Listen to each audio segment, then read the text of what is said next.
Welcome to another episode of Heal Your Past, Master Your Future. I'm your host, Tracy Malone, a certified holistic counsellor and coach. Today, I want to delve into a powerful concept that was introduced to me many years ago by Jane Peterson, PhD.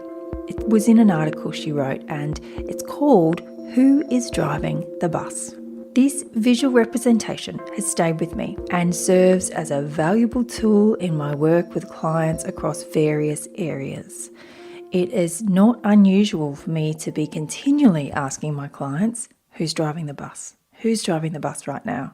It's a massive tool and it's so helpful if you can grab this concept. We all have experiences of trauma in our lives, whether they stem from a specific event or an unmet need. It's really essential to understand that trauma isn't limited to major catastrophes. It can also manifest in seemingly insignificant moments. As humans, we seek safety and love from our caregivers, and when those needs go unmet, a moment of trauma is created. I want to emphasize that if you found yourself in a position where you unintentionally let your child cry themselves to sleep, because I'm going to bring this example up in a moment, or you couldn't meet their needs fully, please don't beat yourself up over it. Shame has no place here. Our focus is on creating a safe space for healing, not on shaming and blaming.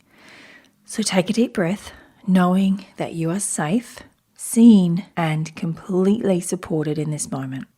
Now, let's dive deeper into how these seemingly small moments can create what we call core wounds, which is the same as trauma, but core wounds has a softer landing for people to be able to take it in. So that's how I'm going to use the word trauma, is through core wounds. These wounds are formed during our early formative years of our lives, even before the age of 7. Some say before 5, some are saying before 2. It doesn't really matter. It was when we were really young. When we're born, we are entirely dependent on our parents or caregivers for food and a sense of safety in the world. The love we receive from them shapes our understanding of love itself, as attachment theory suggests. This imprinting occurs within our nervous system during these critical years. Even the most loving parents cannot be present at all times and meet every single need for every child during those early years. It's simply impossible. As a result, even individuals with secure attachments and functional love experiences may still carry unmet needs within their psyche or soul. They still have core wounds. Let's consider a really easy to understand example, and this is why I prefaced it before. Allowing a baby to cry themselves to sleep. When a child cries out, they're crying out for safety and security. Yeah, they're not crying out because they hate you or because they need you to do anything for them other than maybe feed them. Maybe they're not feeling good. Something's going on in their tummy, and maybe it's for safety and security because we need that attachment. We want to feel close to our caregivers. And if no one responds, we must find a way to cope. To survive, what we do is we separate ourselves from our body and we create unconscious parts within our psyche. So these parts help us cope with the world around us while seeking to keep us safe. I'm hoping that makes sense. So when a need is not met, I'm going to go through it again because I really want you to get this.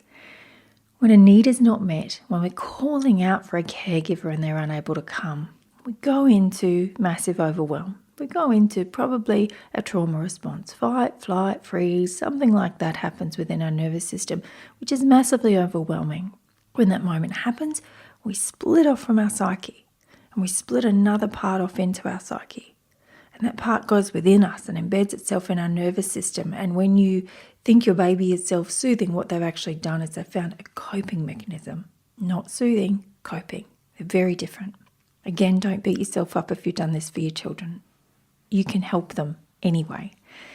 When you know better, you do better. Yeah, we don't beat ourselves up for the past because we were being unconscious in the past. Once we're conscious, we can do better.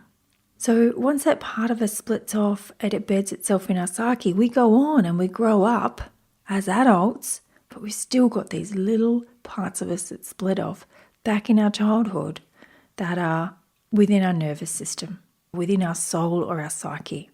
These unconscious parts are often referred to as our inner child, and they stay with us throughout our lives, locked within our nervous systems, as I said. They spend their existence attempting to keep us safe at the age of which the wound happened.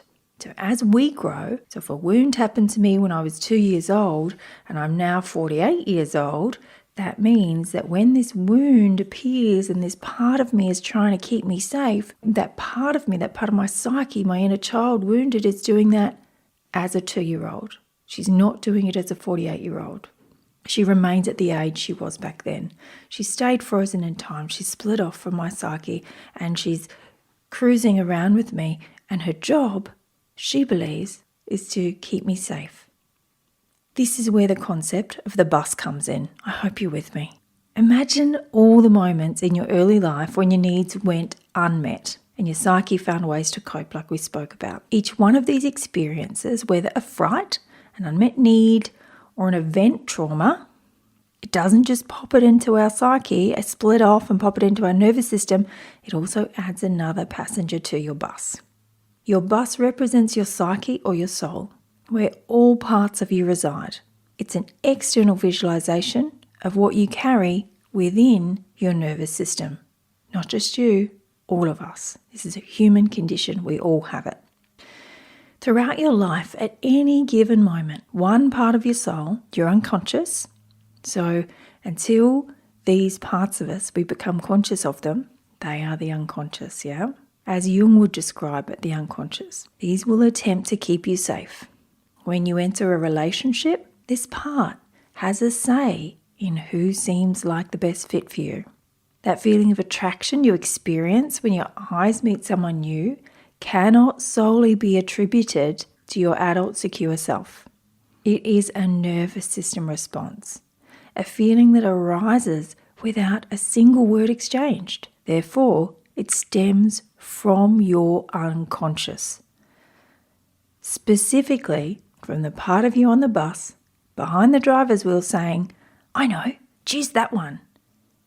And I want you to hear this bit. "They look just like mummy or daddy." That's love. Yeah, that's why we get into relationships. We repeat the cycle from childhood.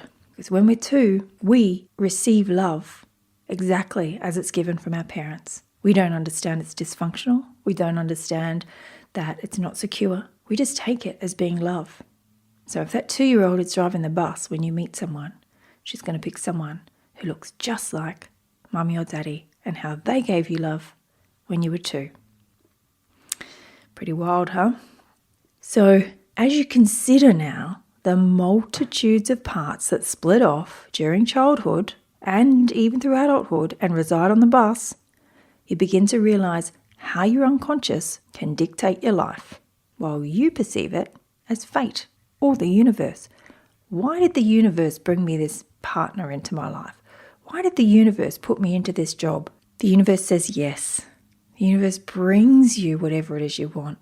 The part of you that brought that to you was your unconscious. Our goal is to understand that all these parts on the bus represent unmet needs. In my work, I assist individuals in recognizing these parts and meeting their needs. When these parts remain unconscious, they're going to jump in and drive the bus anytime they don't think you're looking or you can't handle things, seeking external things and means to fulfill their needs. If you, your adult self, is not meeting their needs, they're going to jump in the driver's seat and try and get it met by somebody or something else out there in the world. A person, a job, a house, anything else outside of ourselves, pets, whatever it is. As we heal and become conscious of all these small parts within us, calling out for their needs to be met, we shift our focus inward. Instead of seeking someone else to fulfill those needs, we learn to meet them for ourselves. As adults, we are the ones meant to heal these parts as the sages and philosophers speak of becoming whole. Yeah, when people say it's about becoming whole, you need to become whole, all the answers are within us, yeah?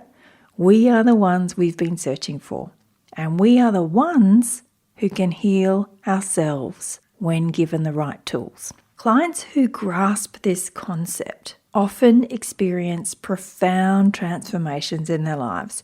I have supported clients through business transformations, personal transformations, relationship transformations. It's been huge. If you can grasp this, take these tools and run with them. As the unconscious becomes conscious, they gain greater control over designing their lives. They're taking control of who's in the driver's seat. All parts of themselves, everyone on the bus, can then contribute to the life they desire. What happens to an inner child? What happens to a little person when they feel safe and all their needs have been met and they feel taken care of by the adults in the room? They're going to sit back and be beautiful and quiet and cheer you on. So this is how, as we become conscious, our unconscious becomes conscious, we gain greater control over designing our lives. All parts of ourselves, everyone on the bus, can then contribute to the life we desire instead of perpetually seeking external validation or fulfillment. This is the key to healing your past and mastering your future. Thank you so much for tuning in to this episode of Heal Your Past, Master Your Future.